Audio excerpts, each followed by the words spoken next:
जय हिंद साथियों आज हम इस क्लास में देखने वाले हैं कुछ ऐसी राशियां जिनके मात्रक और विमा समान होती हैं और हम इस क्लास में देखेंगे समांगता का सिद्धांत। तो दोस्तों हम आपको बता दें कि जो क्लास है वो सभी प्रतियोगी परीक्षाओं के लिए महत्वपूर्ण है। तो दोस्तों आपको ये जो क्लास है वो शुरू से लेकर एंड तक ज़रूर देखना, क्योंकि ये सभी प्रतियोगी परीक्षाओं के लिए महत्वपूर्ण है। हम बात करें कि अपने चैप्टर का नाम है मात्रक तथा विमा। मात्रक और विमा इससे पहले हमने निकालना सीख लिया है। मात्रक और विमा हम बिल्कुल चुटकियों में निकाल सकते हैं। उसका केवल एक जो सूत्र है वो याद रखना है। अगर आप वो सूत्र याद रख लेते हो तो सभी जितनी भी जो राशियां हैं उनकी आप विमा आसानी से निकाल सकते हो। अब हम बात करेंगे कि कुछ ऐसी राशियां जिनके मात्रक और विमा समान होती हैं। जैसे बात करें कि चाल और वेग की जो विमा होती है वो समान होती है L⁻⁻1। बल और भार इसकी विमा समान होती है mL⁻⁻2। प्लांक नियतांक और कोणीय संवेग इसकी जो विमा होती है वो समान होती है mL²T⁻1। संवेग और आवेग इसकी विमा समान होती है तो mL⁻1। कोणीय वेग और वेग प्रवणता इन दोनों की जो विमा होती है वो समान होती है, वो है T⁻1। कार्य ऊर्जा और बल आघूर्ण, कार्य ऊर्जा बल आघूर्ण इनकी विमा समान होती है। तीनों की विमा है mL⁻2 T⁻2। दाब प्रतिबल प्रत्यास्थता गुणांक mL⁻1 T⁻2। ये जो प्रत्यास्थता गुणांक है एक कई प्रकार का होता है, जैसे कि यंग प्रत्यास्थता गुणांक, आयतन प्रत्यास्थता गुणांक और दृढ़ता प्रत्यास्थता गुणांक। उसमें अगर परीक्षा में वो भी पूछ ले तो उसका भी इसी के प्रकार है वो, तो उनका भी यही विमीय सूत्र होगा।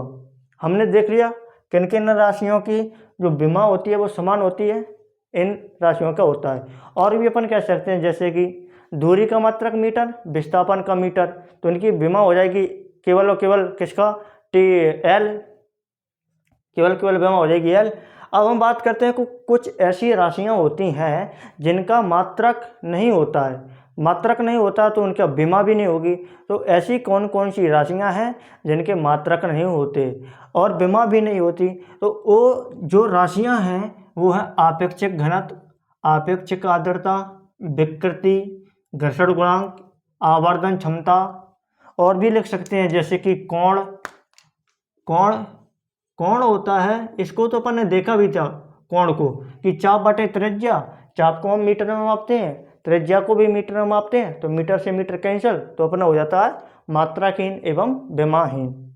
आज हमने देख लिया है कि वे कौन कौन सी राशियां हैं जिनके मात्रक और विमा समान होते हैं, और हमने ऐसी भी राशियां देख ली हैं जिनके मात्रक और विमा नहीं होते हैं। अब हम देखेंगे समांगता का सिद्धांत। क्या साथियों? समांगता का सिद्धांत। आप दोस्तों बताइए कि इससे वाली जो क्लास हमने देखी थी उसको में अपन ने देखा था विमा निकालने का फॉर्मूला। आप अगर आपको याद है तो आप कमेंट करके बताओ कि विमा निकालने का जो सूत्र है वो क्या है। चलो अब हम देखते हैं समांगता का सिद्धांत। समांगता का सिद्धांत, उसके बाद हम और कुछ देखेंगे। समांगता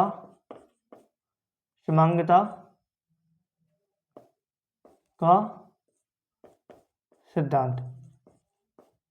समांगता का सिद्धांत दोस्तों, समांगता का सिद्धांत क्या कहता है? समांगता का सिद्धांत फिजिक्स में कहता है कि जितनी भी जो राशियां हैं उनके जो पद होते हैं, दो या दो से अधिक पद होते हैं, तो उनकी जो विमा या जो कह सकते हैं मात्रक वो समान होते हैं। दोनों पदों जितने भी पद होते हैं उनकी विमा समान होती है। एग्जाम्पल की बात करें, इसमें एग्जाम्पल की बात करेंगे, उदाहरण की बात करेंगे, तो अपन बात करते हैं जैसे कि एक सूत्र अपन ने लिया V बराबर U प्लस AT। एक कौन सा है? गति की प्रथम समीकरण है। गति का प्रथम समीकरण v बराबर u प्लस ए टी। उसी प्रकार से हम बात करेंगे दूसरे समीकरण की कि s बराबर u T plus half A T square. उसके बाद हम बात करेंगे तीसरे की, तो तीसरा क्या है, v स्क्वायर बराबर v स्क्वायर बराबर u स्क्वायर प्लस के 2as। अब हम आपको बता दें कि इसमें a क्या है, प्रारंभिक वेग, अंतिम वेग a है, a प्रारंभिक वेग, a क्या है त्वरण, a क्या है टाइम, a क्या है दूरी, a क्या है प्रारंभिक वेग, a क्या है समय t, a त्वरण a t। तो उसी में भी क्या हुआ कि इसमें a अंतिम वेग, प्रारंभिक वेग, a त्वरण, s दूरी। अब हम इनका देखते हैं। समांगता का सिद्धांत यही कहता है कि अगर कोई सा भी ऐसा फिजिक्स में फॉर्मूला हो कि जिसका 2 या 2 से अधिक पद होते हैं तो उनका जो सूत्र होता है और मात्रक होता है वो समान होता है। जैसे इसमें बात की जाए, इसमें 1 पद, 2 पद, 3 पद है। कितने पद साथियों, 3। इनकी जो मात्रक विमा समान होंगे, निकालते हैं तो a क्या है अंतिम वेग, वेग का जो मात्रक होता है वो होता है मीटर प्रति सेकंड, मीटर प्रति सेकंड। और जो अंतिम वेग, और ये क्या है प्रारंभिक वेग, तो प्रारंभिक वेग को तो हम मीटर प्रति सेकंड में ही मापते हैं, तो इसका मीटर प्रति सेकंड, इसका भी। अब इसका निकालते हैं इन दोनों का, ए प्लस में है तो प्लस का ये नहीं कि इन दोनों को जोड़ दे, ऐसा नहीं है, ए गुणा में है तो इनको अपन देखते हैं। त्वरण का होता है मीटर प्रति सेकंड स्क्वायर, इनटू में टाइम क्या है, टाइम का मात्रक होता है सेकंड। जब हम सेकंड से सेकंड काटते हैं तो ए बच जाता है क्या, तो ए बच जाता है मीटर प्रति सेकंड। तो साथियों आप देख सकते हैं कि ये इनसे 3 पद है, कौन कौन से, v, u, a, t। इन तीनों का जो मात्रक है वो समान है। जब इनका मात्रक समान है तो विमा भी समान होगी। इनकी जो विमा होगी वो क्या होगी, l t की घात माइनस के 1 बड़ा कोष्टक बंद, बड़ा कोष्टक बंद। तो इन तीनों की विमा हो जाएगी ए। समांगता का सिद्धांत सिंपल ए कहता है। अब हम बात करते हैं कि ये दूसरा समीकरण है गति का, तो उसमें क्या है, एस क्या है अपन ने देखा है, हमने बताया पहले भी कि एस है दूरी को हम मापते हैं मीटर में। यू क्या है, तो यू है वेग का मात्रक होता है मीटर प्रति सेकंड, और टी क्या है समय, तो सेकंड। 1/2 इसका कोई राशि नहीं होता है, ये तो संख्या गणित का मान है। अब हम बात करेंगे प्लस ए का मान क्या होता है, त्वरण का मीटर प्रति सेकंड स्क्वायर इंटू टाइम का मात्रक होता है सेकंड, तो सेकंड का स्क्वायर। सेकंड से सेकंड कट गया, सेकंड से सेकंड कटा, तो ए बच गया मीटर बराबर मीटर प्लस मीटर। अब इनके मात्रक सभी का समान होगा, तीनों पदों के, मीटर मीटर मीटर। अब हम बात करेंगे इसके विमा, तो विमा इसकी होगी एल, विमा इसकी भी एल टी की घात माइनस 1, इसकी बात इसकी भी जो विमा होगा वो एल टी की घात माइनस 1, तीनों की यही होगी। इसमें भी तीनों का जो विमा होगा वो यही होगा। उसके बाद हम बात करेंगे v स्क्वायर बराबर u स्क्वायर प्लस 2as। इसमें देखते हैं समांगता का सिद्धांत फिट होता है कि नहीं। जैसे इसमें क्या है वेग का जो मात्रक होता है वो होता है मीटर प्रति सेकंड, इस पर क्या है स्क्वायर, तो हम सभी की घात लगा देंगे 2। उसके बाद हम बात करेंगे यू भी क्या है वेग, तो मीटर प्रति सेकंड इसका मात्रक, इसका स्क्वायर तो स्क्वायर, प्लस 2as। 2 एक संख्या, इसका मात्रक नहीं होता। ए क्या है त्वरण का मात्रक होता है मीटर प्रति सेकंड, और त्वरण है ना तो स्क्वायर हो जाएगा मीटर प्रति सेकंड स्क्वायर, इनटू इधर क्या है दूरी, एच क्या है दूरी का मात्रक होता है मीटर, इनटू में मीटर। इसको हम तोड़ेंगे तो मीटर स्क्वायर प्रति सेकंड स्क्वायर बराबर मीटर स्क्वायर बटे में सेकंड स्क्वायर। उसके बाद हम बात करेंगे इसका, तो मीटर का ए ऐसा हो जाएगा मीटर गुणा मीटर। तो हमने पढ़ा है कि अगर आधार समान है तो इनकी घातें आपस में जुड़ जाती हैं, तो इसकी घात 1 इसकी घात 1, तो 1 + 1, तो ये हो जाएगा मीटर स्क्वायर। तो ये हो जाएगा मीटर स्क्वायर बटे में सेकंड का स्क्वायर है तो सेकंड का स्क्वायर। तो इसकी जो मात्रक है वो तीनों का समान हो गया, मीटर प्रति सेकंड, मीटर प्रति सेकंड, मीटर प्रति सेकंड, स्क्वायर सभी पे है। अब हम इसका क्या निकालेंगे, विमा। विमा निकालेंगे तो मीटर कितनी बार है, 2 बार, और सेकंड कितनी बार है, 2 बार, लेकिन ऊपर जाएगा तो हो जाएगा माइनस में। तो इन तीनों की जो विमा है वो हो जाएगी L²T⁻²। तो जो समांगता का सिद्धांत है वो सिंपली यही कहता है कि हमारा जो फॉर्मूला होता है फिजिक्स में, उनके जितने भी जो पद होते हैं उनका जो मात्रक और विमीय सूत्र समान होते हैं। जितने भी पद होंगे उन सभी पदों का मात्रक और विमा समान होगा। अब हम कुछ राशियां देख लेते हैं, जैसे कि दूरी मापने की कुछ इकाई देख लेते हैं। तो दोस्तों आपको पता है कि दूरी मापने की कई इकाई होती है, जैसे कि मीटर, फुट, इंच, वर्ग फुट, ऐसे जो किलोमीटर होता है, मीटर होता है, यार्ड होता है, ये सभी क्या है, तो ये सभी हैं दूरी मापने के। अगर आपको दोस्तों ये पूछा जाए कि हमको पृथ्वी और सूर्य के बीच की दूरी मापनी है तो क्या हम मीटर में मापेंगे या फुट में मापेंगे या इंच में मापेंगे, तो आप ये नहीं कह सकते कि इतनी लंबी दूरी, इतनी बड़ी दूरी को हम इन जो माप है इनमें माप सकते हैं। इसलिए इनको मापने के लिए दूसरी जो राशियां हैं वो अपन देखते हैं। सबसे पहले हम बात करते हैं प्रकाश वर्ष। प्रकाश वर्ष, प्रकाश वर्ष, प्रकाश वर्ष को हम इंग्लिश में कहते हैं लाइट ईयर। अब हम बात करें कि प्रकाश वर्ष कहते कैसे हैं, तो प्रकाश के द्वारा, प्रकाश की जो किरणें हैं वो प्रकाश निर्वात में, प्रकाश के द्वारा निर्वात में एक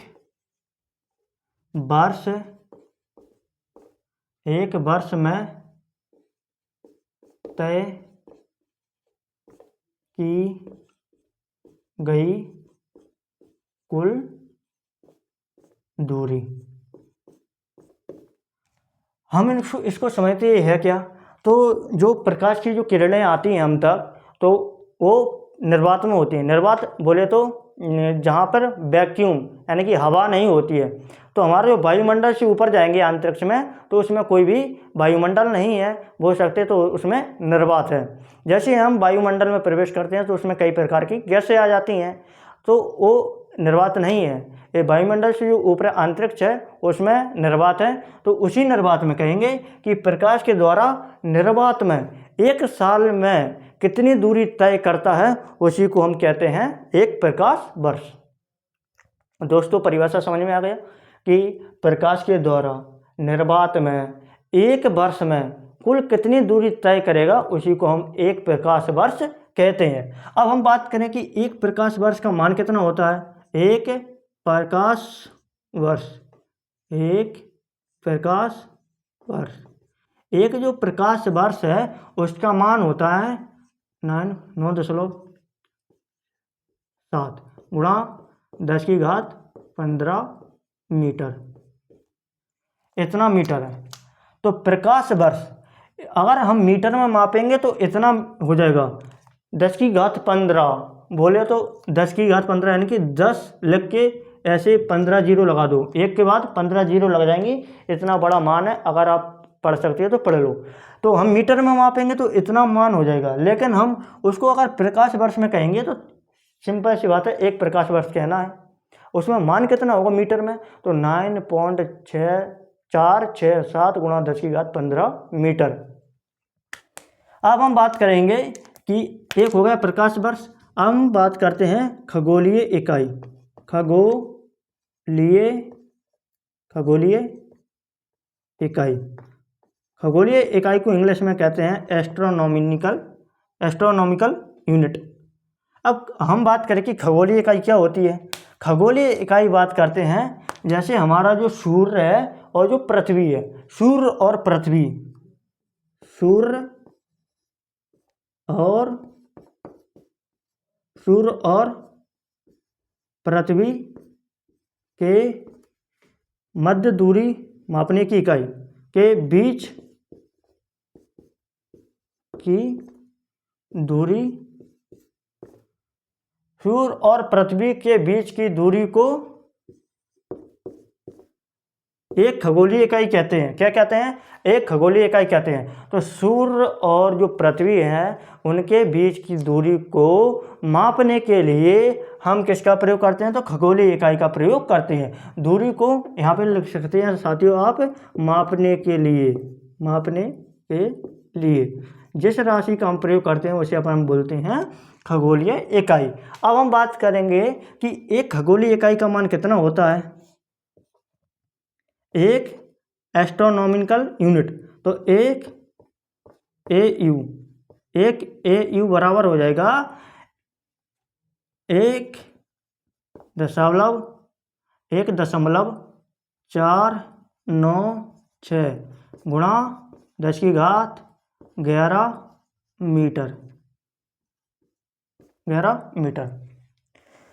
खगोलीय इकाई क्या है? तो सूर्य और पृथ्वी के बीच की इतनी बड़ी दूरी को मापने के लिए हम किसका प्रयोग करते हैं? खगोलीय इकाई का प्रयोग करते हैं। एक खगोलीय इकाई एस्ट्रोनॉमिकल यूनिट बराबर होता है 1.496 गुणा 10⁻11 मीटर। अगर हम मीटर में मापेंगे तो इतना मान है, अगर हम एस्ट्रोनॉमिकल यूनिट मापेंगे तो इतना होगा एक। अब हम बात करते हैं पारसेक।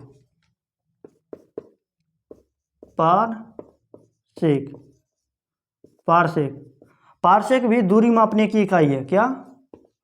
दूरी मापने की इकाई, दूरी मापने की इकाई। अब हम बात करते हैं कि एक पारसेक बराबर क्या होता है।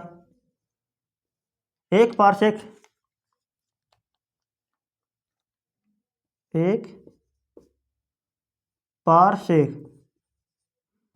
पारसेक बराबर होता है 3.08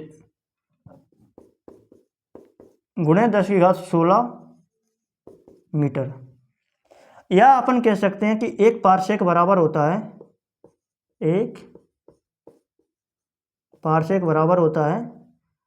3.26 प्रकाश